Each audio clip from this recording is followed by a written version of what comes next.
আল্লাহ বললেন আফালা ইয়ানজুরুনা ইলাল ইবলি কাইফা খুলিকাত, উটকে কিভাবে আমি তৈরি করলাম এটা একটু দেখতে পারে না ওরা? আরে উটের দিকে তাকালেই তো ওরা উটের মালিক আমি আল্লাহরে খুঁজে পাবে। উটের কথা আল্লাহ কেন বললেন? উট হচ্ছে এমন আজীব একটা প্রাণী যেটা প্রাণী বিজ্ঞানীদেরকে হয়রান করে দিয়েছে।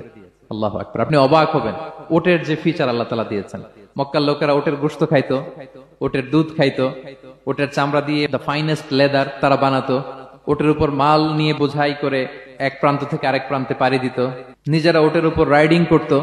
এবং উট হচ্ছে এমন প্রাণী যেটা একসাথে 1 মাস না খেয়ে বেঁচে থাকতে পারে।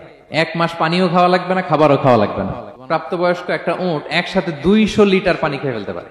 এবং উটের পেটের ভিতরে একটা স্পেশাল ওয়াটার চেম্বার আছে, ওই চেম্বারে রেখে দেয়, যখন লাগবে ওইখান থেকে নিয়ে নিয়ে বেঁচে থাকে। 1 মাস না খেয়ে বেঁচে থাকে কি করে? উটের পিঠে দেখবেন একটা কুজ আছে, এই পুরো কুজটা হচ্ছে চর্বির আধার।